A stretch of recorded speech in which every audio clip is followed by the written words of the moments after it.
Alright, for my next trick in the Norman Conquest, we have Stamford Bridge. No Normans again. This is the Saxons versus the Norwegians. This is the follow-up after Fulford. Did I spell it right? I did. I wasn't sure if there were two L's. And there's a lot of interpretations of this battle. But this is after the crossing of the bridge itself. Whatever may have happened on the other side. And you've got Harold, another Godwinson, who must be another brother of his or something, Geirth. I don't know who the hell he is. I haven't set up the shield walls yet. I have to decide on those. I'm pretty sure the Norwegians will be under shield wall, which they were historically. And nothing too exciting here. Again, a bunch of pike, spearmen, whatever. I know somebody was asking about what the unit types were. Yeah. So far in the battles, pike has been the majority of the forces, and then, you know, some mounted men at arms in that first one. But obviously, you know, the Anglo-Saxon warriors generally did not ride into combat, and the Norwegians did not. So you have, you know, common medieval forces here. I'll probably throw, like I said, the shield wall up across the Norwegian units. You have a little bit of variety as to how you want to set things up, but not a hell of a lot. Actual hexes are designated, and I think it's easier if I have the shield wall on top. I don't know. But anyhow, it's kind of interesting. The Norwegian forces are a little, honestly, both sides have a little less troops available to them.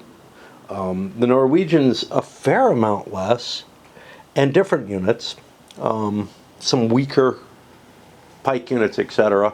Probably to express the surprise of the situation or whatever. Harold Hardrada was very surprised that Godwinson was able to make it up there with a battle. Now, historically, he won Fulford. I may have botched that in trying to read it. I had thought he had, actually, so at least I think I thought he had. But anyway,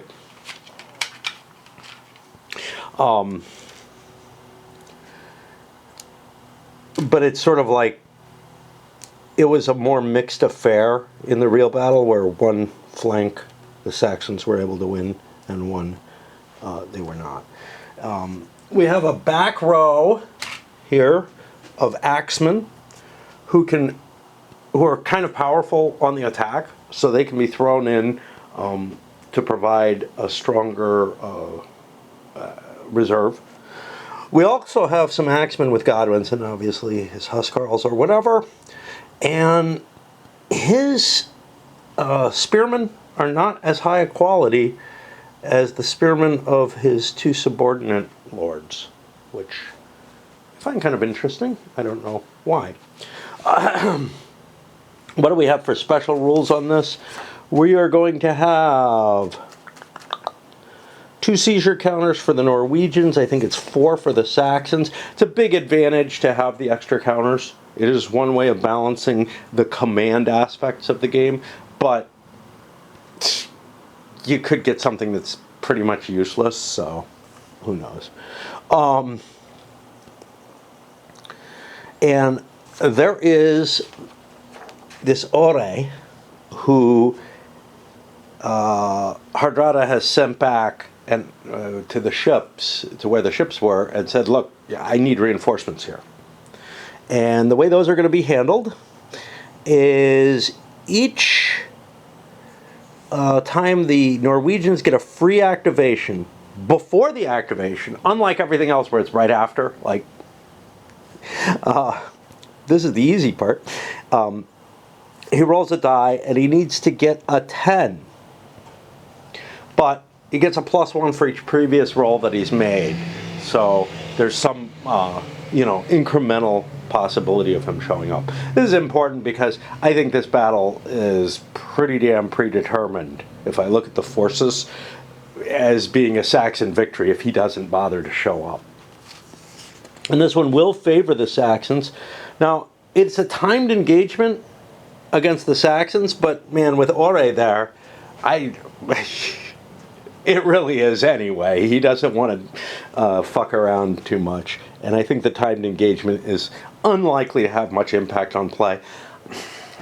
I feel like it was an unnecessary rule, but I guess it's important for people who try to play in kind of a tournament type style where they're trying to get every little edge that they can out. I've certainly done that in GBOH in some battles where, historically something like this would have been useful, where I'm just like, well, yeah, I'm supposed to be the attacking player, but I can drag my feet quite a bit here and not suffer the same penalty as historically was.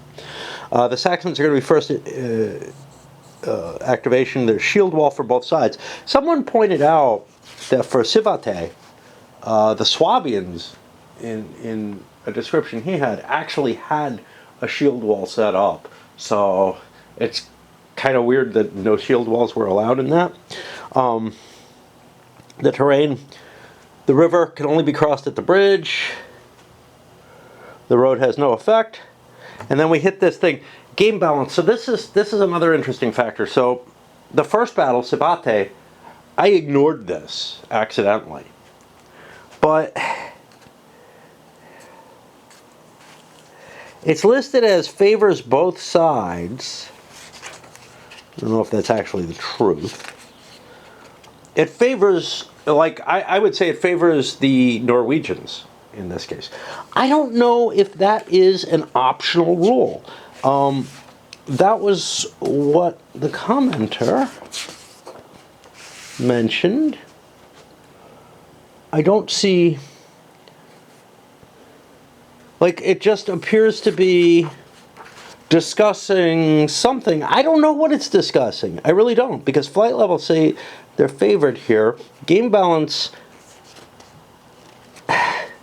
might be an attempt to make these more interesting battles, or longer, or something like that. I want to play the historical. So if it's meant to be an option to extend play, I don't want to do it. And that was the interpretation that the commenter gave me.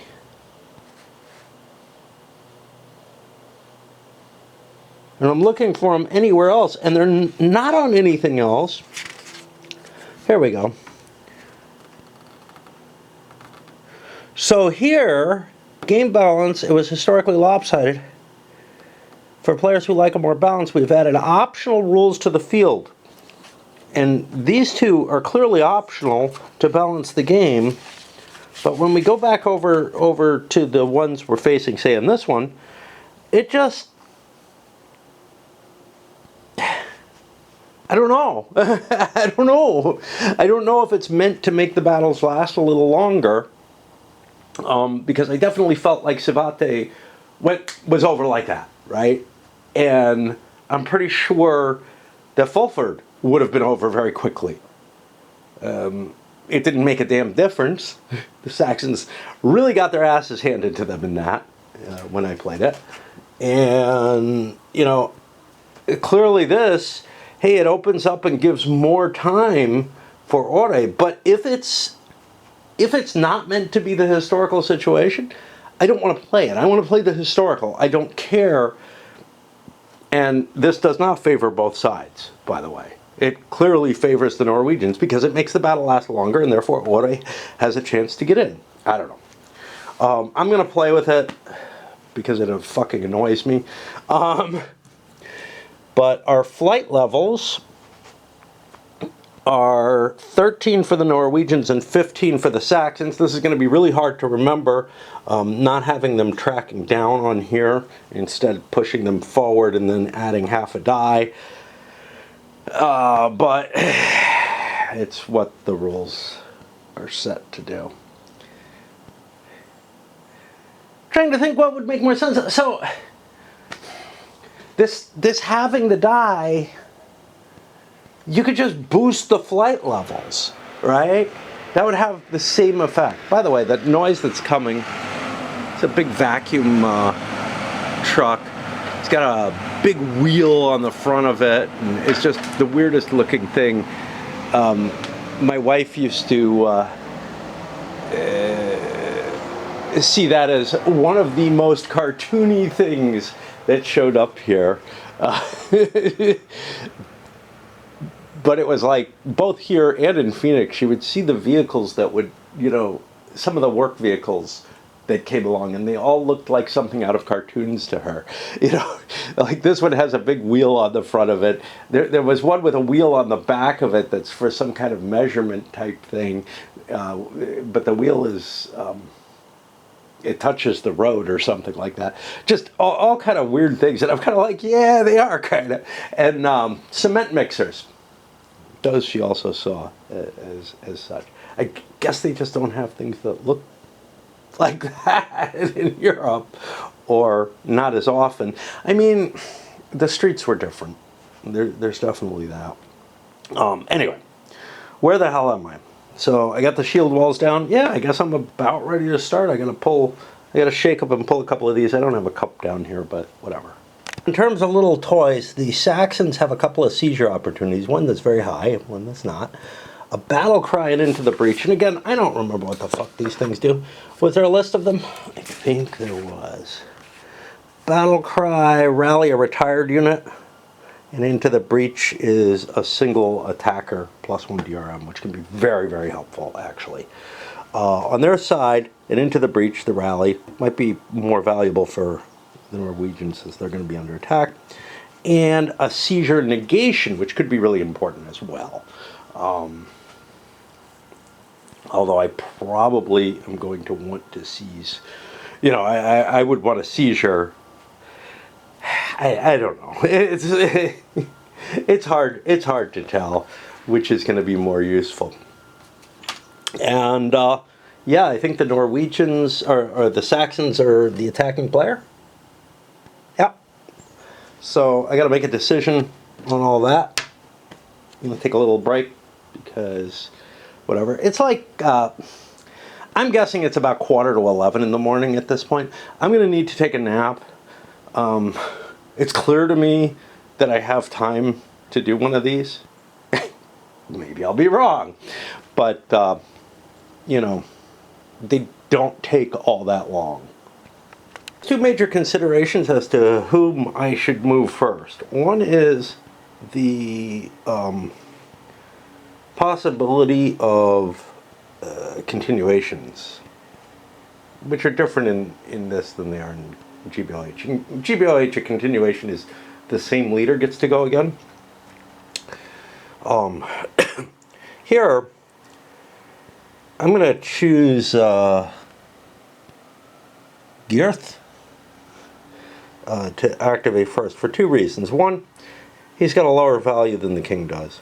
But mainly, he's got a lot of territory to cover to get down to the enemy.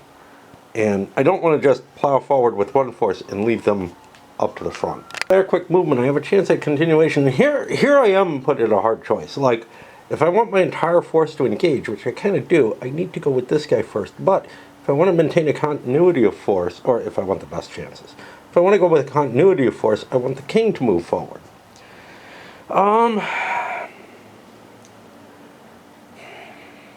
It's hard to operate more than two forces in a battle, because it's very easy. You just ping pong between two battles, as it were.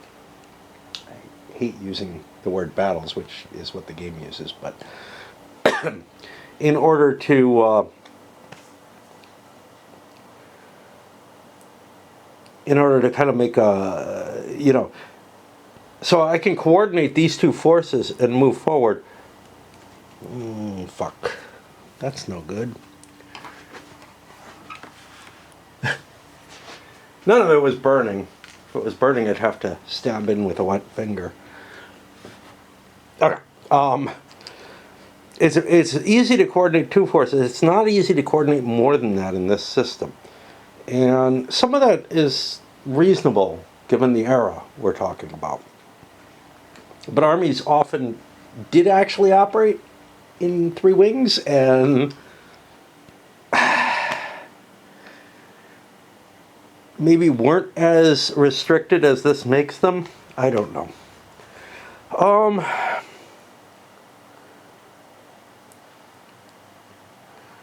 I think I'm going to go over here to the wing. And so that's a 3 I need. And we get it. Now, he didn't have a seizure, so he couldn't do anything. I'll move these guys and leave room for the center. There are definite possible problems with this. And we move this up to the 1 marker. After movement and fire, this is our position. We shot at these guys, getting a flank attack on them, which negates their shield wall. I didn't manage to do anything, and we're plowing in. You notice I've backed off a little bit. I think this is the comfortable level of the game, rather than showing every die roll at everything. We're getting into some bigger battles. And here are the results. We pushed 1 unit back. We're engaged. These guys are disordered. Another hard call. Do I just go for the king and try to pull him up? He could attack all along the line. I think that's actually probably my best move. But as an alternative, I could attack. I could use my command bonus on -1 to reduce his activation. I want to keep him in command. I want to keep him in command as much as I can. But I think I'm going to go for the king. Now there's a +1 there, so I need a 3, which I get, and we'll charge forward. I'm midway in. The archers have just moved forward, fired. They shot. The king is here, and I got a disordered result. So I was like, huh, how do you, can you kill someone that way? I look over here, leader casualties and shock or charge. This is limited to that type of combat. There are other ways it can happen. Fire, you have to roll an adjusted die roll of 9 or more in order to have a chance of killing the king. I was worried that, like, you couldn't have the death of Godwin's at Hastings. That's reputed to happen. Is there anything here I want to use? Maybe. I don't know. Anyway, I'll push forward. Notably, the axemen are too slow and are forced to be positioned back there to be able to hit right away. And they would have been kind of helpful, to tell you the truth, because the pike versus pike is a 0, but the axeman versus pike is a +1. Now, pike versus axeman is also a +1. The axemen are pretty easy to hit. It's just they're good on the offense. Kind of wish I had them in the front to slam things. They're also heavier armored, so they actually have an advantage there. The axemen up a little slower in order to leave room for retreats. If you don't leave room for retreats, you can get problems in this game.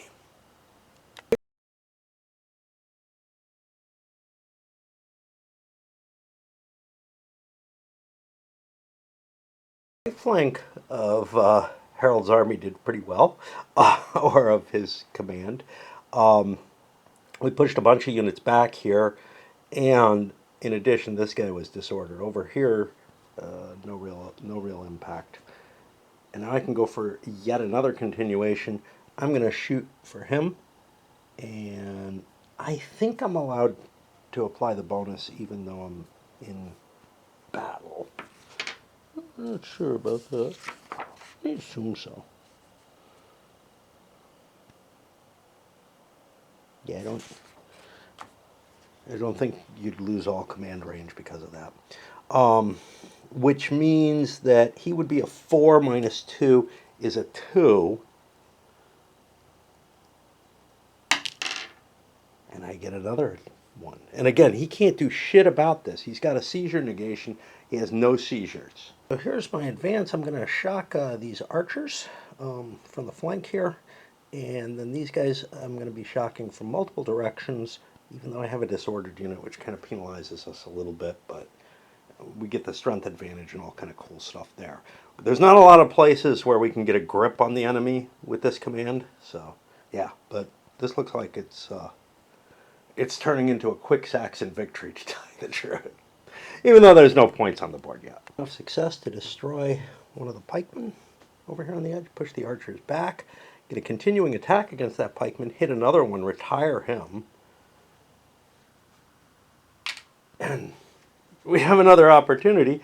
I'm going to go over to the king. He's pretty much the only thing that has a chance, I think. See, I'm at +3. There would be some chance here. And actually, they're at about equal. With all those engaged, I don't have a lot of opportunity to do anything too nasty. Perhaps I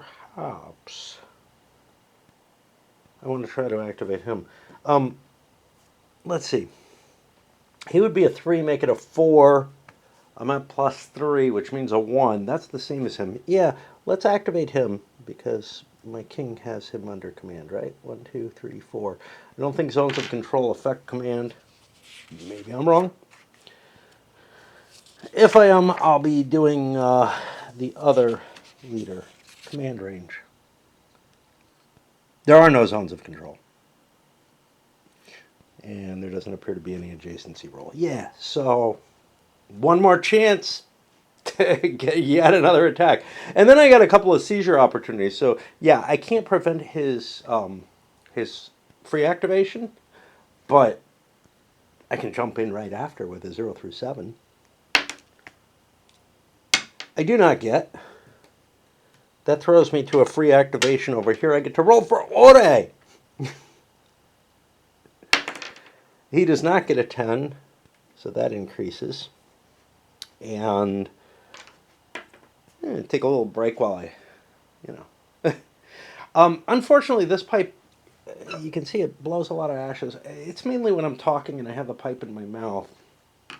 Some of them stay packed better. This one, for whatever reason, just seems to let the ash go way up. I would think it would be better because it's deeper, but it really isn't.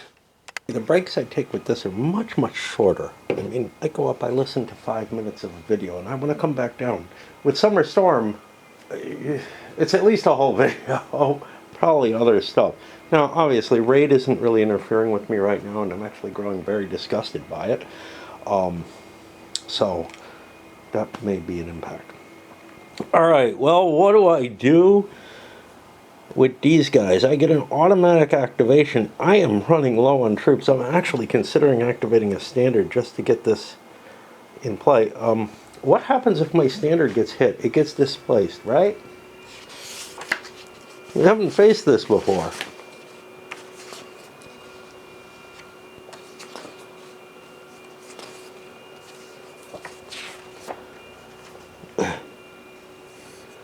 .2.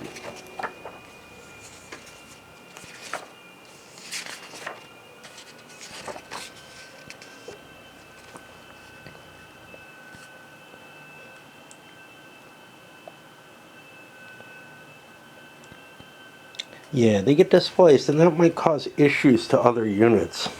Now, I could flee it, but I don't want to do that. I think I'm going to activate the retired marker. I don't like doing this one bit. What about these? Into the breach. Into the breach. That's the only one I have that makes any sense. That's an attack bonus. Well, I get a continuation attempt. And that is either Tostig with his 3 or Harold with his 4. To some extent, I feel like I have to win this battle with Harold's troops. Tostig has taken a hit. He's got some disordered units. Yes, I would love to recuperate some more. Space it this way. But, yeah. So Harold could be the guy I'm going to trigger. And now the big issue is, hey, no, I don't want you doing that. I'm going to try to seize this. If this fails, it triggers another Ore roll. But it does not. And we get an opportunity now to activate. It's not a free activation, if I recall correctly, but to activate a particular battle. I don't know which one I want to go with. Oh, did he want to just negate this? Fuck. Yeah, he wanted to negate it. Let's not do that. I want Harold to go. So now I have 0 through 4. Which I do not get, and that puts an actual free activation over here. Not that that's too big an issue, but yeah. And I probably want to go with someone who's not particularly good at being activated. Of course, everybody's decent because they're within range of him. So, I think I have the most to gain down here. So that's what I'm going to do. I wish I had a recuperate marker again.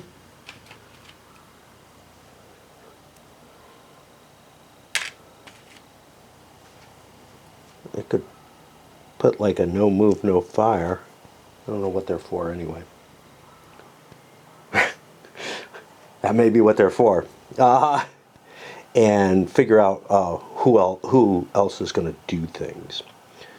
Kind of don't want to shoot him because, well, I could move adjacent. He would get his reaction fire, right?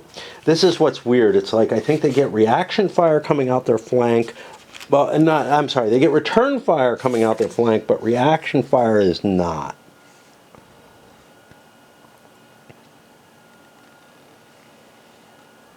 Yeah.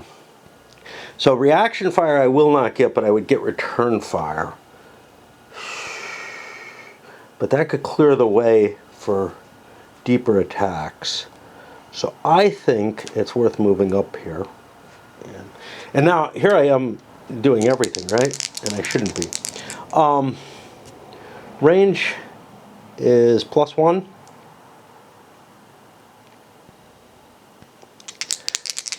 Gets canceled out for him because he's disordered.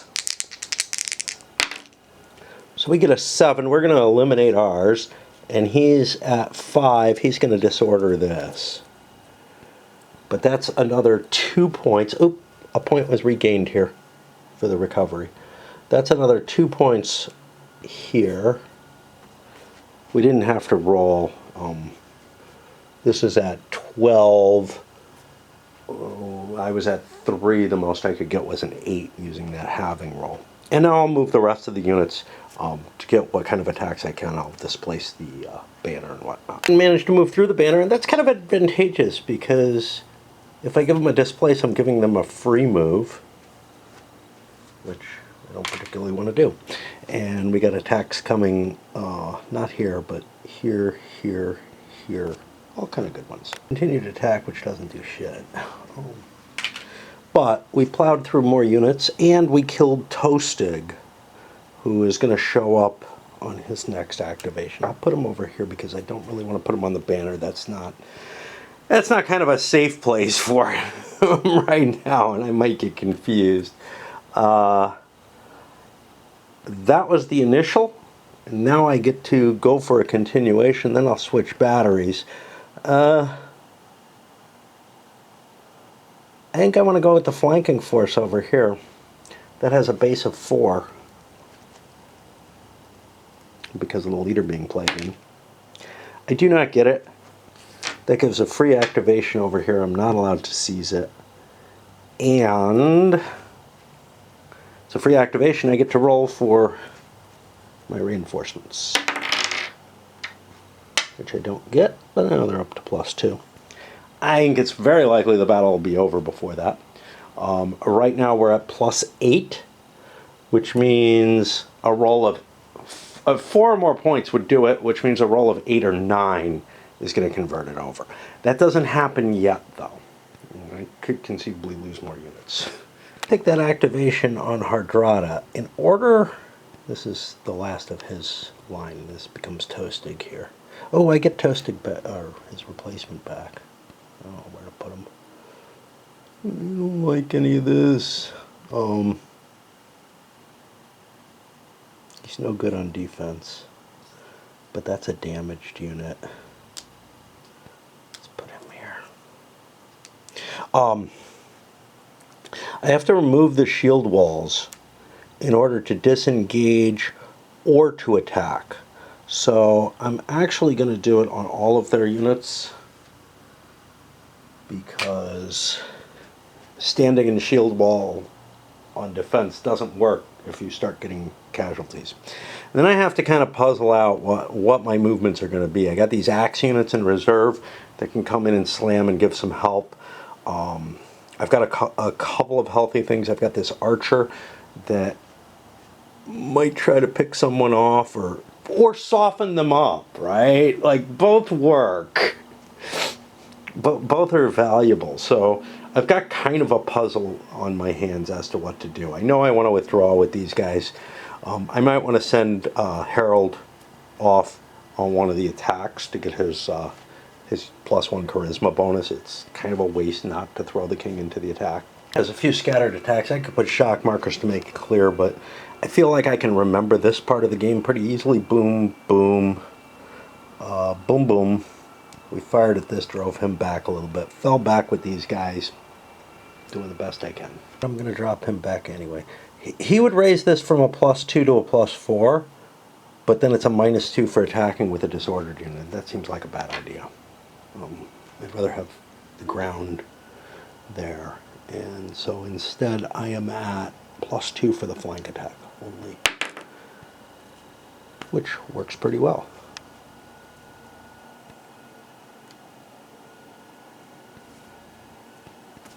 Couple of engagements. This actually didn't go that well. I took a hit there, chance of losing Hardra, and did a hit here, chance of killing Garth.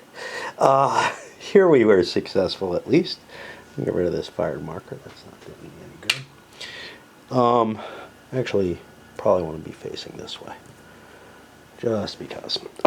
Anyway, now it's time to roll for my possible route, because this is a free. This was the end of a free activation, and there is a chance. I need an 8 or a 9. And that is not the battle, so I get to do a continuation. The only place I can go is to Toasty, who is, God knows, his replacement. He's over here. He's a 2. He gets +1 from the leader, so he's a 3. Could I seize? Yeah, but I don't want to. Not too worried about that. And we don't get it, so we get a free activation over here. Now this is going to be the end of a free activation, so there's a chance that he retreats, that he routes again. It's not only your own free activations that cause you the problem. Both sides have to roll at the end of each free activation. So might be able to score up some more casualties and drive them from the field before anything happens. I know in the Fulford, I was commenting quite heavily about how my brain was buzzing. I couldn't think properly, whatever. So what it is it's sort of like an overactive brain thing happening, right? So right now I'm feeling a lot more energized up there everywhere. A lot more of this sort of, you know, a guy commented on the videos about it being possible sign of bipolar, manic stages, whatever. Yeah, except that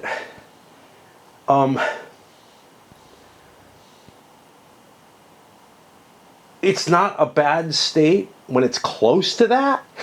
Like what I'm in right now is one where I want to run down, and this may be the whole thing where I'm running down and playing more, and where I make mental jumps and whatnot and assume everybody's following me when I don't give them enough trails for the internal processes that are firing off and everything.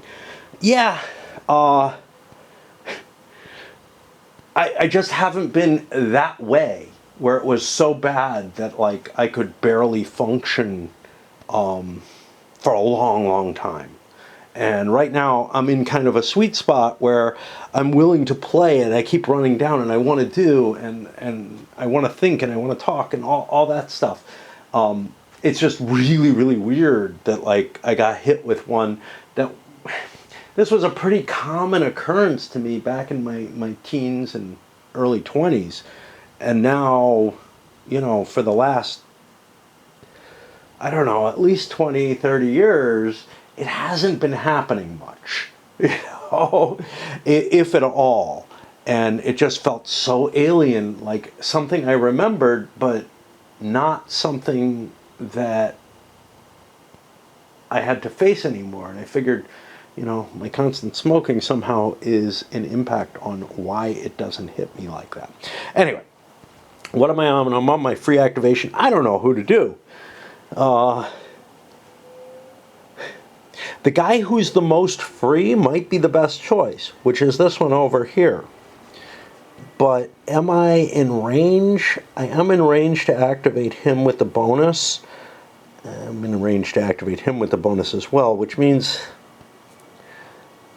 this might be my best choice. I don't have a lot of troops over there for him. He's the guy who has not lost anything, but he just has a small force. This might be more appealing. The engaged attacks that I have are not necessarily bad ones. I could recover a couple of units. That would be helpful.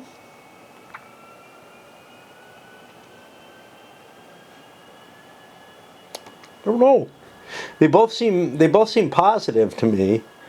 I think this has the more chance of breaking him this turn.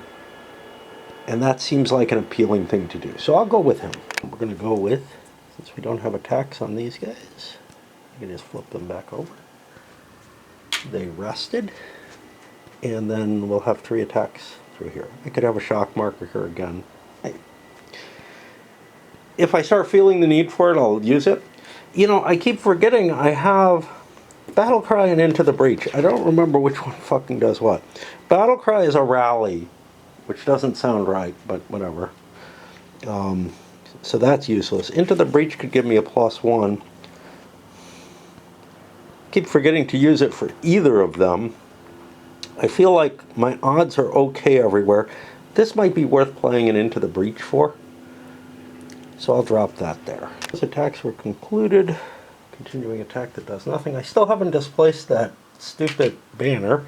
And it's in a really bad place for Toasting's forces now. But that was the end of a free activation. We're at 11. Anything except a 0 ends the battle here.